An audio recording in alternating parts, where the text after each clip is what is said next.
이 아침에 하나님께서 우리에게 주시는 말씀은 신약성경 고린도전서 5장 1절부터 13절 말씀입니다. 저부터 한 절씩 교독하겠습니다. 너희 중에 심지어 음행이 있다함을 들으니 그런 음행은 이방인 중에서도 없는 것이라 누가 그 아버지의 아내를 취하였다 하는도다.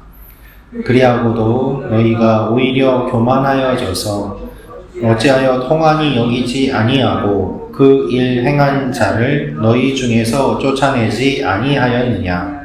내가 실로 몸으로는 떠나 있으나 영으로는 함께 있어서 거기 있는 것 같이 이런 일 행한 자를 이미 판단하였노라.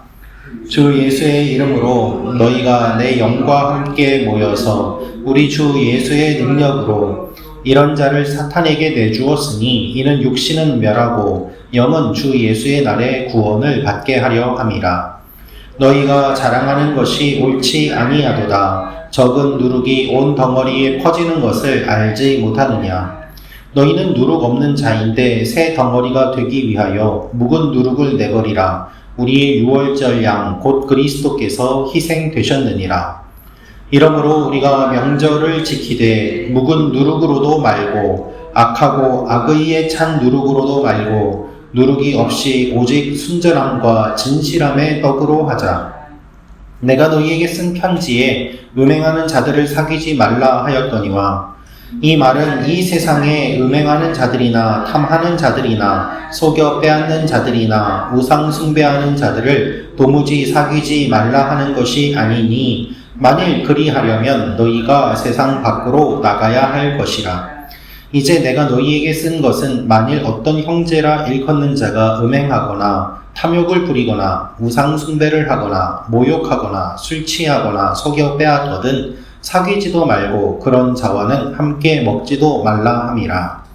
밖에 있는 사람들을 판단하는 것이야 내게 무슨 상관이 있으리오마는 교회 안에 있는 사람들이야 너희가 판단하지 아니하랴. 같이 읽겠습니다. 시작.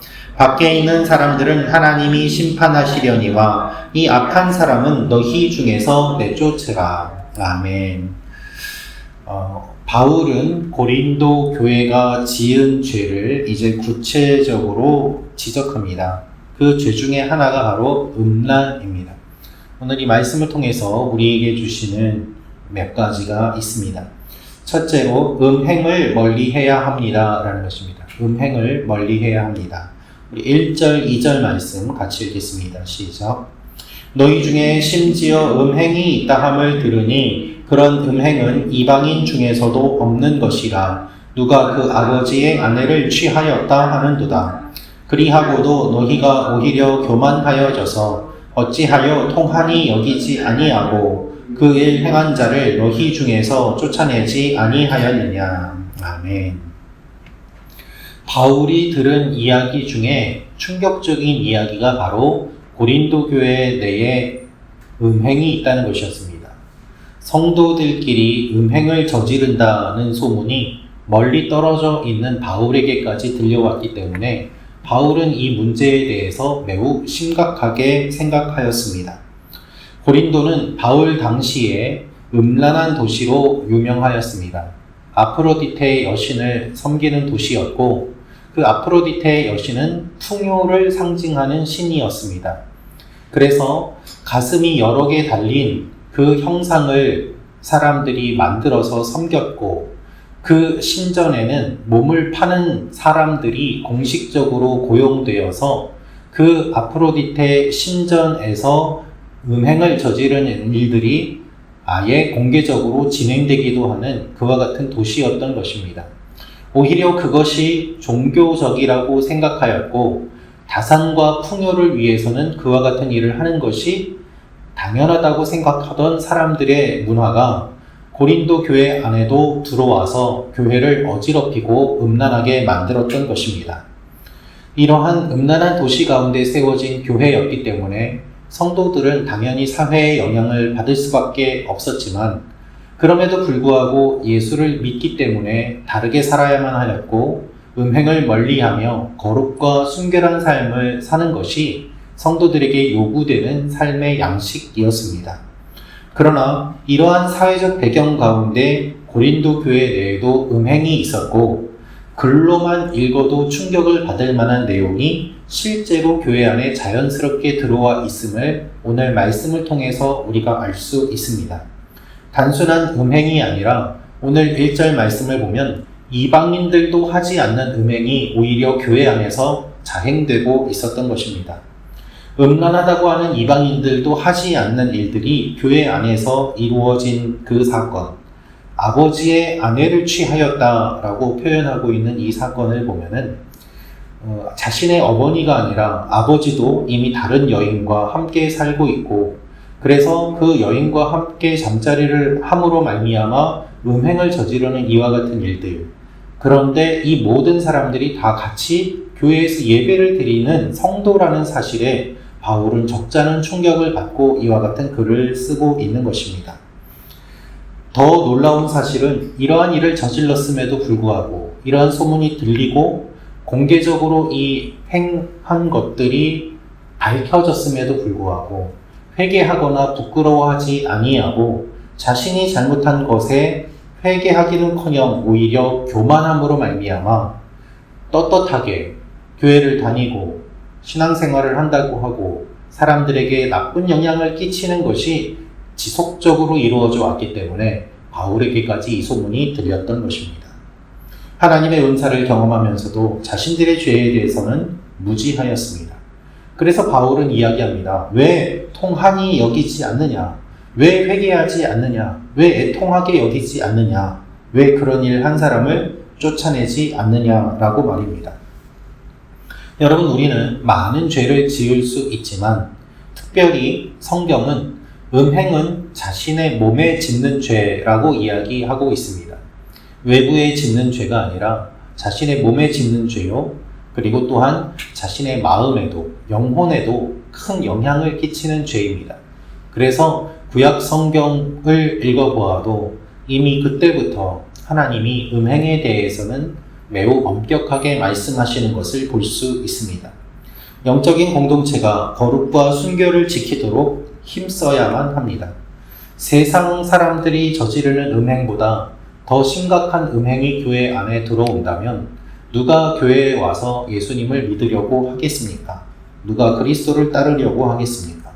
그래서 교회는 언제나 그리스도의 신부로서 거룩과 순결을 지켜야만 합니다. 우리의 모습을 돌아보며 거룩과 순결을 위해 기도하는 이 아침이 되기를 원합니다.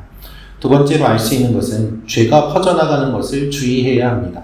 우리 고린도전서 5장 6절 말씀 같이 읽겠습니다. 시작. 너희가 자랑하는 것이 옳지 아니하도다. 적은 누룩이 온 덩어리에 퍼지는 것을 알지 못하느냐. 바울이 죄의 무서움을 이야기합니다. 죄는 한 사람의 문제가 아닙니다. 가정과 공동체의 문제입니다. 특히 음행은 홀로 짓는 죄가 아니라 그 짝이 있습니다. 그럼에도 불구하고 이 죄를 치리하지 않고 징계하지 않으면 오히려 죄를 방조하는 일이 됩니다. 고린도 교회 사람들은 죄를 오히려 더 자랑하였고 이 문제를 처리하지 아니하였기 때문에 이 죄가 누룩처럼 퍼져나가는 것을 바울이 이야기를 듣게 되었습니다. 고린도 교회는 지금 풍성한 은사와 은혜를 자랑할 처지가 아닙니다. 누구에게 세례를 받았는지 자랑할 처지가 아니라 자신들이 잘못한 것에 대해서 회개하고 무릎을 꿇고 눈물을 흘려야 되는 처지입니다. 은사와 은혜 뒤에 자리 잡고 있는 죄에 대해서 둔감한 상황 속에서 이 교회는 언제든지 무너질 수 있음을 바울이 보았던 것입니다. 화려하게 찬양 인도를 하는 찬양 사역자들이 이성관계와 음란의 문제로 넘어지는 이야기들을 우리는 많이 들었습니다. 훌륭하게 사역하고 그리고 떠오르는 차세대의 리더라고 여겨지는 많은 사역자와 목회자들이 음란으로 인하여 넘어지는 모습들을 우리는 많이 보았습니다. 죄가 퍼져나가는 것을 우리는 주의해야 합니다. 죄가 반복되면 죄에 둔감해집니다. 그리고 죄라고 여기지 않게 됩니다. 오늘 나의 마음속에 죄를 당연하게 여기는 부분이 있다면 그것이 무엇인지 하나님 앞에 기도하는 가운데 돌아보며 우리가 나아가기를 원합니다. 마지막으로 우리가 알 수 있는 것은 끊어야 할 사람은 끊어야 합니다 라는 것입니다. 끊어야 할 사람은 끊어야 합니다. 우리 11절부터 13절 말씀 같이 읽겠습니다. 시작.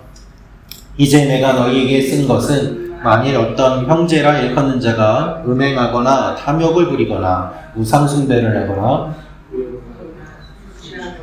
속여 빼앗거든 사귀지도 말고 그런 자와는 함께 먹지도 말라 함이라. 밖에 있는 사람들을 판단하는 것이야 내게 무슨 상관이 있으리요마는 교회 안에 있는 사람들이야 너희가 판단하지 아니하랴. 밖에 있는 사람들은 하나님이 심판하시려니와 이 악한 사람은 너희 중에서 내쫓으라. 아멘.